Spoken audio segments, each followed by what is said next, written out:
본문은 우리에게 아주 잘 알려진 아주 유명한 이야기 중에 하나입니다. 흥미로운 사실은 이 사건이 일어난 장소입니다. 27절 한번 볼까요? 8장 27절입니다. 예수와 제자들이 빌립보 가이사라 여러 마을로 나가실 때, 그 다음 말이 뭐죠? 길에서 제자들에게 물어 이르시되 사람들이 나를 누구라 하느냐. 당시 이스라엘 안에는 가이사라가 두 군데 있습니다. 한 군데는 사도행전에 보면 로마 군들이 주둔해 있는 해안 도시, 예루살렘에서 멀지 않은 해안 도시에 가이사라라는 동네가 있습니다. 그 동네가 가이사라고, 오늘 본문의 가이사라는 그냥 가이사라가 아니라 뭐가 붙었죠? 빌립보. 그래서 가이사라 빌립보라는 단어가 붙었습니다. 그래서 이건 도시를 재건하고 확장시킨 헤롯의 아들 빌립이라는 사람이 이 도시를 건축하고 확장시켰습니다. 그리고 로마 황제에게 드리는 궁전도 여기다가 지었습니다. 그래서 빌립이 이 도시를 자기의 이름을 붙여서 가이사라 빌립보라고 이름을 지었습니다. 그렇다면 가이사라 빌립보는 어떤 도시일까? 이스라엘을 셋으로 나누죠.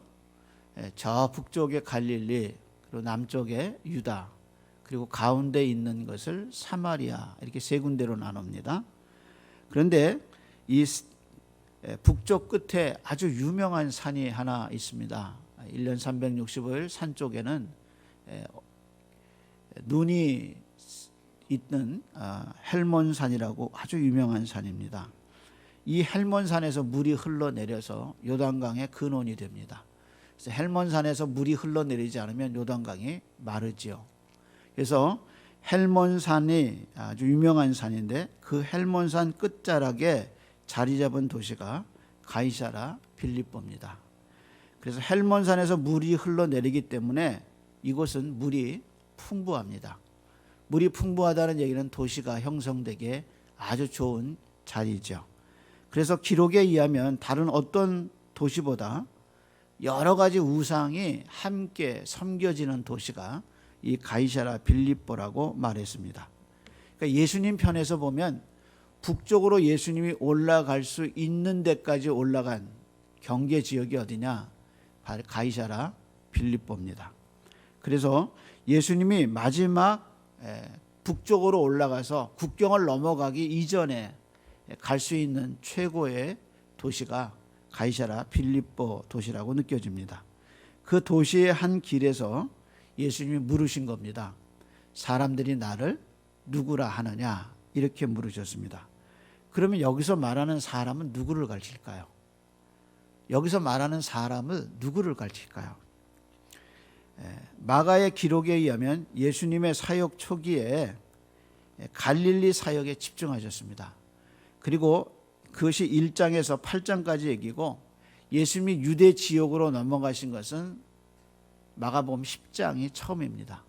그러니까 여기서 예수님이 사람들이 나를 누구라 하느냐 할 때 그 사람은 갈릴리에 사는 사람들을 얘기합니다.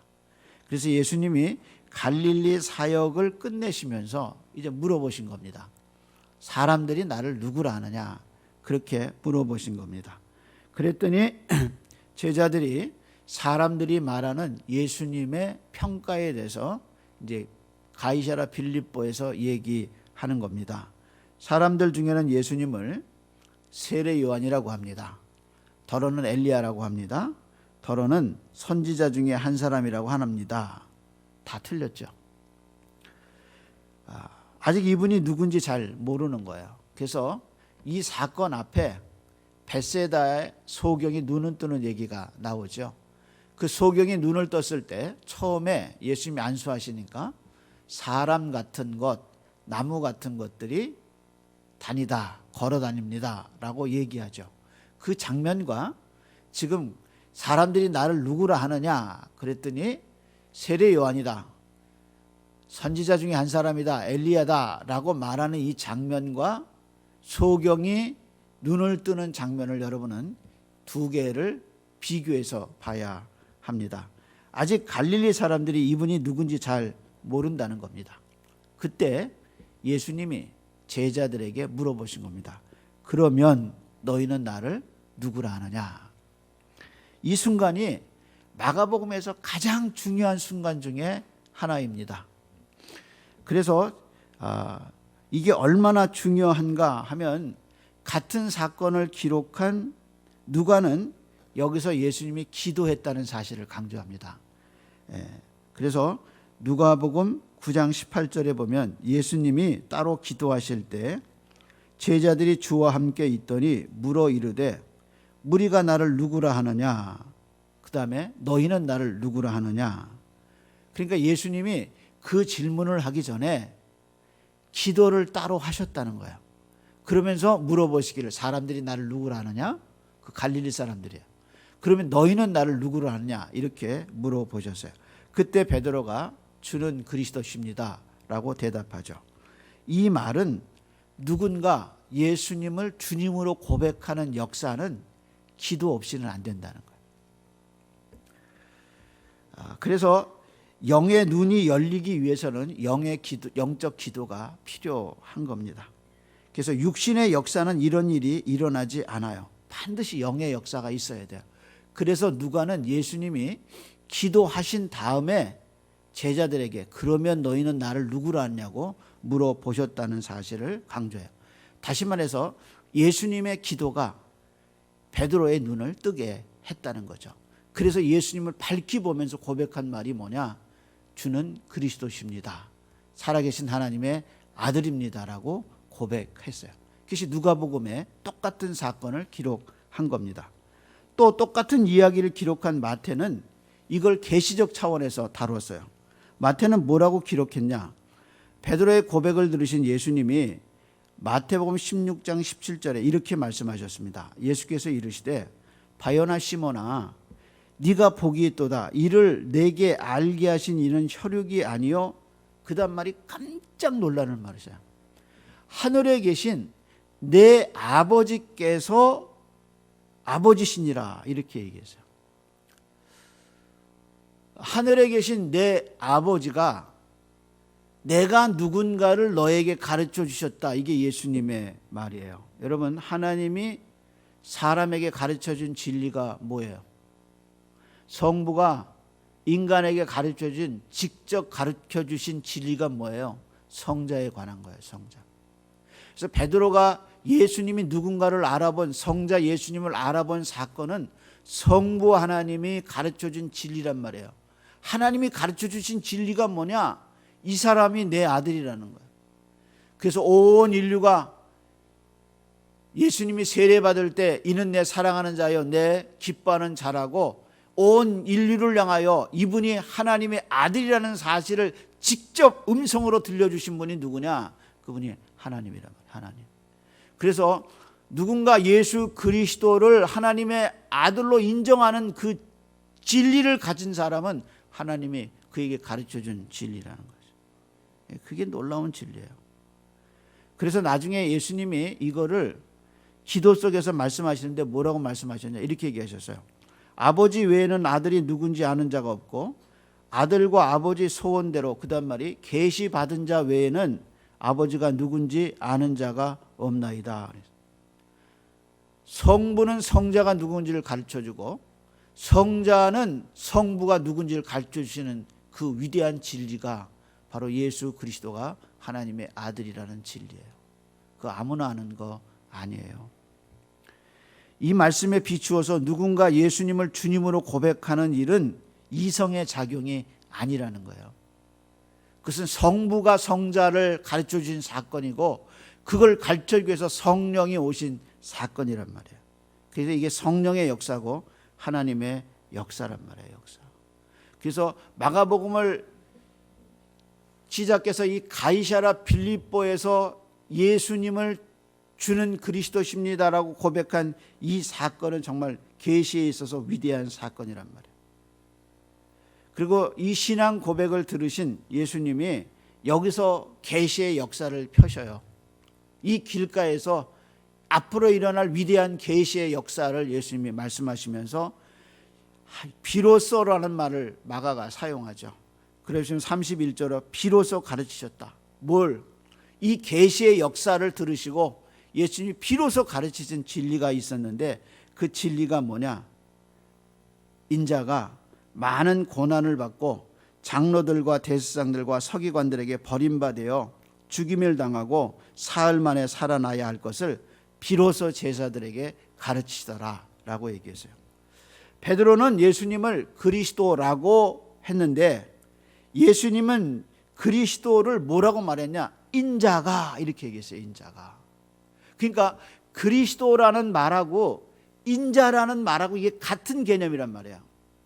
그런데 예수님이 인자라는 말을 이미 마가복음 상반부에서 사용하셨어요. 언제 사용하셨냐? 마가복음 2장에 중풍병자를 고치실 때 뭐라고 얘기하셨느냐? 소자야 내 죄사함을 받았느니라 이렇게 얘기하셨어요. 그러니까 옆에 있던 바리새인들이 보기를 아니 하나님만이 죄를 사하는데 어떻게 저 사람이 저렇게 얘기할 수 있느냐 라고 저것은 신성모독이다 얘기할 때 예수님 뭐라고 하시냐?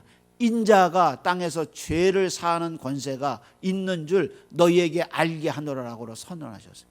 그러니까 그리스도라는 말하고 인자라는 말이 같이 간 거예요. 그리고 또 마가복음 2장 하반부에 예수님이 인자라는 말을 또 쓰셔요. 언제 쓰셨냐? 안식일이에요. 안식일. 그때 예수님이 이렇게 얘기하시죠. 안식일이 사람을 위해서 있는 것이지 사람이 안식일을 위해서 있는 것이 아니다 하시고 하신 말씀이 인자는 안식일에도 주인이니라 이렇게 얘기하셨어요. 안식일은 시간이에요. 시간.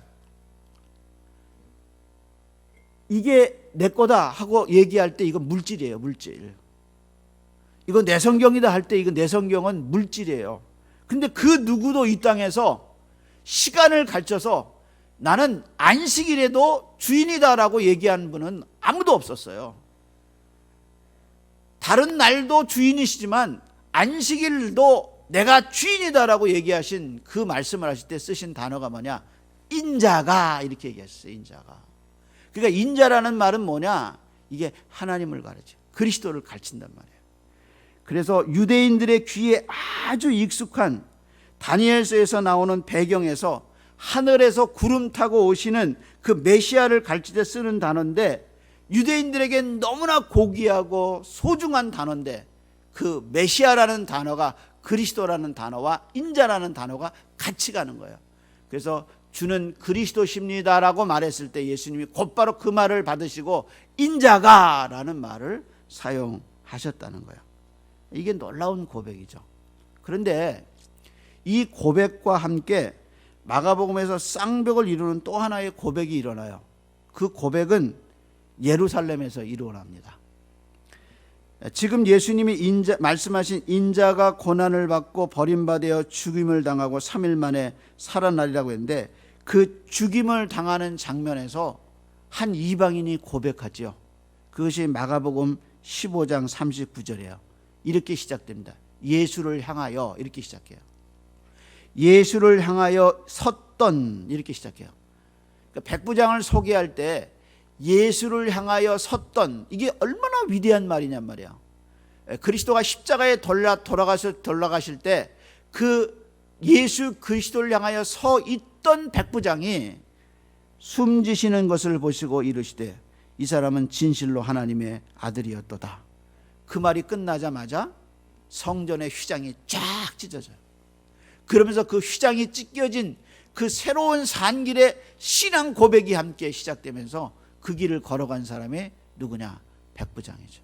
그래서 마가복음에 두 개의 위대한 고백이 있는데 마가복음 8장의 가이사라에서 베드로의 고백과 15장에 예루살렘에서 이방인 백부장의 고백, 이 두 개의 고백이 유대인의 고백과 이방인의 고백, 이 두 가지가 유대인의 주여 이방인의 주 대신 인자이신 그리스도의 위대한 사건을 선언하는 아주 위대한 신앙의 고백입니다. 이게 얼마나 놀라운 일이에요. 그래서 마가의 복음에서 두 사람의 고백이 마가복음의 절정을 이루는 것을 봅니다. 그런데 베드로가 이 말을 듣고 얼마나 놀랬던지 예수님의 옷을 붙들고 한 말이 있습니다. 그래서 절대로 그런 일이 일어나지 않을 겁니다. 베드로의 고백을 한번 봅시다. 몇 절입니까? 32절 말씀 봅니다. 드러내놓고 이 말씀을 하시니 베드로가 예수를 붙들고 뭐 했다 그랬어요? 항변하며. 여기서 이 항변이라는 말은 꾸짖는다는 뜻이에요. 그래서 베드로가 뭐라고 얘기했냐? 예수님을 절대로 그런 일이 일어나지 않습니다 하면서 마가는 베드로가 항변했다는 말을 했는데 이 말은 책망에 가까운 말이에요. 그래서 예수님을 책망했다라는 뜻입니다. 이때 예수님이 뭐라고 말씀하셨느냐? 이렇게 얘기하죠. 사단아, 내 뒤로 물러가라. 네가 하나님의 일은 생각하지 않고 사람의 일을 생각한다 하고 아주 호되게 책망하십니다. 그러니까 신앙 고백을 한 베드로를 갖춰서 뭐라고 얘기하셨냐? 사탄아, 이렇게 예수님이 칭하셨어요. 여기서 예수님은 앞에서 한 번도 쓰지 않으던 새로운 단어를 쓰셨는데 그 단어가 뭐냐? 십자가예요. 십자가. 그래서 마가복음에서 십자가라는 말이 12번 나오거든요. 근데 12번 중에 대부분 어디서 나오느냐? 예수님이 십자가를 지는 마가복음 15장에 나와요. 근데 예수님이 십자가라는 단어를 처음 쓰신 것은 어디냐? 신앙 고백을 들으시고 십자가라는 말을 쓰셔요. 그러면서 예수님이 십자가를 어떻게 얘기하셨나? 34절에 한번 보죠. 34절 읽습니다. 무리와 제자들을 불러 이르시되 누구든지 나를 따르려거든 자기를 부인하고 자기 십자가를 지고 나를 따를 것이냐. 누구든지 자기 목숨을 구원하고자 하면 잃을 것이요 누구든지 나와 복음을 위하여 자기 목숨을 잃으면 구원하리라. 그래서 예수님이 여기서 쓰신 십자가라는 단어가 처음 나와요. 그럼 우리 물어봐야 돼요. 뭐가 하나님의 일이고 뭐가 인간의 일인가? 베드로가 지금 예수님을 말린 것은 당신에게 절대로 그런 일이 일어나지 않습니다라고 말한 것은 인간의 생각이에요. 하나님의 생각은 뭐냐? 예수님이 십자가를 지는 거예요. 그래서 십자가는 사람의 일과 인간의 지혜가 아닌 거죠. 그건 하나님의 지혜입니다. 근데 그 지혜가 일어나지 않게 하나님의 길을 막아선 사람이 누구냐? 신앙 고백을 한 베드로라는 거예요. 역설이죠. 예수는 하나님의 아들입니다라고 고백했던 그 하나님을 알아봤던 베드로가 예수님을 향하여 십자가를 지지 마십시오라고 항변하고 그것을 꾸짖고 있는 장면을 우리가 보게 되는 거죠. 그래서 이거는 십자가는 하나님의 일이고 사람의 지혜가 아닌 하나님의 지혜입니다. 사도 바울의 말입니다. 하나님의 지혜에 있어서 이 세상이 자기 지혜로 하나님을 알지 못하므로 하나님이 전도에 미련한 것으로 믿는 자들을 구원하시기를 기뻐하셨도다. 인간의 구원이 어떻게 이루어지느냐? 예수님 인자가 십자가를 져야 되는 거예요. 그래야 인류의 구원이 이루어지는 거예요. 그래야 여러분과 내가 그 억만 죄악 가운데서 조상들이 쌓아놓은 그 모든 죄에서 우리가 구원을 얻고 새로운 인류의 근원이신 하나님의 아들이신 예수 그리스도로부터 새로운 피의 공급을 받아서 우리가 의롭게 되고 정결하게 되는 그 구원의 역사가 어디서 일어나느냐? 예수님이 십자가에서 피를 흘리셔야 되는 거예요. 그래서 그 보혈로 우리가 구원을 받는 것이 하나님의 지혜고 그게 사람의 생각이 아니라는 겁니다. 그래서 예수님이 십자가를 처음으로 여기서 얘기하시면서 십자가가 하나님의 일이다라고 말씀하신 겁니다. 그래서 바울은 여기서 더 나가서 우리는 십자가에 못 박힌 그리스도를 전하니 유대인들에게는 꺼리는 것이요 헬라인에게는 미련한 것이라고 얘기했지만 그 다음 말이 뭐냐? 부르심을 입은 사람들에게는 그리스도는 하나님의 능력이요 하나님의 지혜다 그랬어요. 그러니까 그리스도를 믿고 이게 나의 구속주구나, 이분이 나로 구속주구나 하고 믿는 사건은 하나님이 나를 부르신 사건이란 말이에요. 부르심이 없이는 예수 그리스도의 십자가가 믿어지지 않는다는 거예요. 하늘의 계시가 없이는 예수님의 십자가를 믿을 수가 없다는 거예요. 그것이 예수님이 그 일을 위해서 기도하셨다는 거예요. 그래서 이 베드로의 신앙 고백을 통해서 예수님의 기도와 하나님이 가르쳐준 진리와 성령의 역사로 이 하나님의 지혜를 예수 그리스도를 우리가 알게 됐다는 거예요. 이게 얼마나 놀라운 진리예요. 이게 얼마나. 이 십자가의 진리가 최초로 어디서 선포됐느냐? 가이사랴 빌립보 지방에서 선포된 거예요. 그래서 마가는 이걸 뭐라고 했냐? 길에서 가르쳐 주셨다. 길에서. 그래서 예수님이 마가복음에서 3번 내가 죽는다고 얘기하셨는데 그게 다 어디서 일어나느냐? 집에서 안 가르쳐 주셨어요. 길에서 가르쳐 주셨어요. 길에서. 그래서 이 길이라는 단어를 통해서 마가는 여기서 2가지 독자들에게 얘기하고 싶은 메시지가 있어요. 그 첫 번째 메시지가 뭐냐? 예수님이 우리를 위해서 십자가에서 죽으신 메시아라는 사실을 길에서 가르쳐 주셨다는 거예요. 그래서 우리가 인생의 길을 가는 나그네 길을 갈 때 받아야 하는 하나님이 우리에게 가르쳐 주신 진리가 무엇이냐? 그것이 성부가 우리에게 가르쳐 준 직접 계시의 진리가 뭐냐? 예수 그리스도가 네 죄를 위해서 죽으실 네 인생의 구주라는 것을 가르쳐 주셨다. 이 인생길에서 예수 그리스도를 만난 것이 얼마나 복 있는 인생이냐, 부르심을 받았다는 것이 얼마나 복된 사람이냐, 길에서 가르쳐 줘요. 길에서. 어떻게 내가 예수 믿게 됐나? 어떻게 내 인생길에서 이렇게 예수님을 만나게 됐는가? 생각하면 생각할수록 신비한 거예요. 그래서 마가는 길에서 이 일어난 놀라운 사건을 우리에게 가르쳐 주죠. 그래서 마가는 또 한 가지 메시지를 우리에게 주고 있어요. 그것이 뭐냐? 제자가 뭐냐 하는 제자의 정의를 가르쳐 주죠. 마가가 말하는 제자의 정의는 이거예요. 예수를 누군가를 깨닫고 예수의 길을 쫓아가는 사람, 그 사람이 바로 제자다.